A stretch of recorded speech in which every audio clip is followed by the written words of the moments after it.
Hey guys, my name is Mabia. Welcome back to my channel. In today's video, I'm going to be teaching you how to level up your life, coming from somebody that did almost like a whole 180 with mine. Today, I'll be talking about 4 different categories to help you change your life for the better. So the first category is getting rid of things that don't serve you.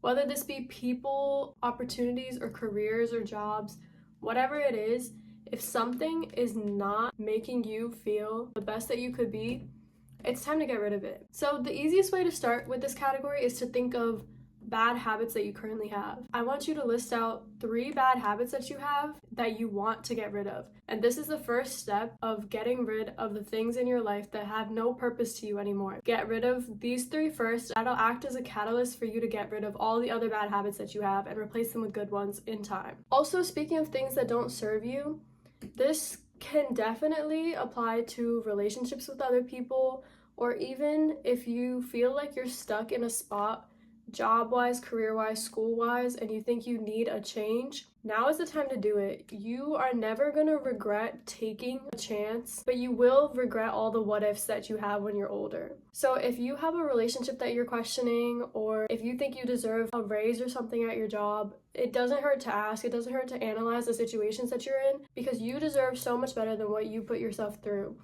And part of getting rid of the things that don't serve you means doing that analysis of yourself and realizing what does matter to you and what doesn't matter to you. And once you do that, it's a lot easier to figure out how to start slowly getting rid of these things that don't matter to you, that are taking up unnecessary space in your life. And to pivot into the next category, it's to do more of the things that do serve you, that do bring you more purpose into your life. This is also known as just being a little bit more grateful and showing more gratitude. Any self-help podcast or book will tell you that keeping a gratitude journal or just practicing gratefulness and mindfulness more often is a surefire way to make you a much more positive and happier person. This step is really easy. This one is just keep a gratitude journal. Every night before you go to sleep, just pull up your notes app on your phone, list all the things you were grateful for that day. List all the things going well for you. It also relates to something that's been going around lately on social media. People have been talking about keeping a list in their iPhone notes app,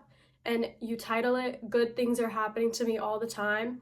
And basically you have to force yourself to write at least one thing under this notes app every day. And everybody has been like saying that ever since they started doing it, it's a lot easier to not only find the good things happening to them, but they think that a lot more good things are happening to them ever since starting it. So it really is like a you attract what you give out situation. As long as you are putting yourself into that mindset, you will naturally start seeing all these things come to you. And that is why people that practice gratitude and mindfulness end up being a lot more positive and happy people than the people that don't. Definitely start that note, good things are happening to me all the time, and also start keeping a gratitude journal. For the third category, this is kind of similar to both of these. So it's to figure out what your core values actually are. Like, what is important to you? What do you find yourself thinking about on a day-to-day basis? What drives the decisions that you are making for yourself every day? Figure out what these core values are for you and write them down in a place that you're going to look at every day. For me, this is in my bathroom mirror. You write them down, you're looking in the mirror every morning, you're looking at your values, and you are reminded of what's important to you every day, and you are that much more inclined to make your day revolve around these values and to incorporate things that add to these values. And the same thing goes for your goals. The more often you are reminded of your goals and looking at your goals, the more likely you are to achieve them. That's something that you could also read about a lot in self-help books. I read that recently in Atomic Habits by James Clear. I'm not done with the book yet. You know that you're not going to do anything that you don't actually want to do. So it's really important to make your goals look appealing to you. And not only that, but it's really important to make sure your goals are always at the front of your head.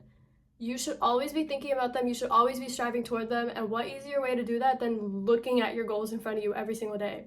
So write those on your mirror too. Write them in your phone. Write them on your lock screen. Put them somewhere that you can see them, and that will help you achieve them.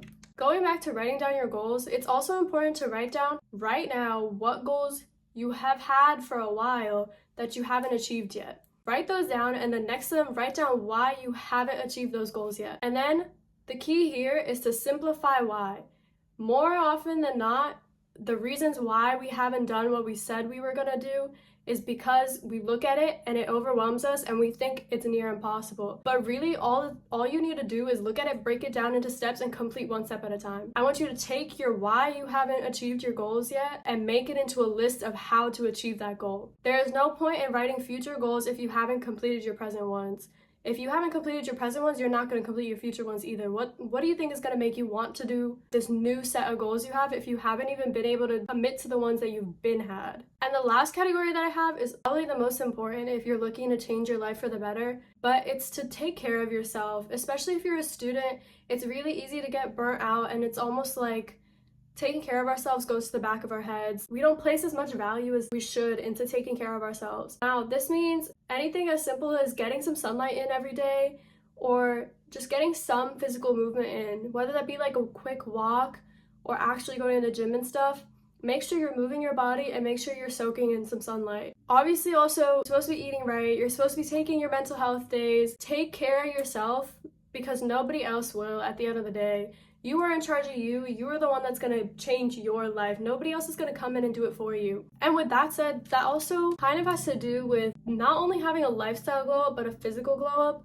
A lot of times, if we think we don't look our best, we feel a lot less confident, and that makes us a lot less inclined to do the things that we said we were going to do in a day. I know that when I dress up, I feel a lot better instantly, and I want to start achieving more. I feel like if I get dressed up and I'm not productive that day, it's a waste of an outfit, it's a waste of a face. The little things that you do have such a big impact that we may not realize right away, but we will appreciate later in the long run. But that is all that I have so far for this video. I might do another one elaborating on all of this and making a longer one, maybe a lot more detailed. Thanks for watching, and I'll see you next time.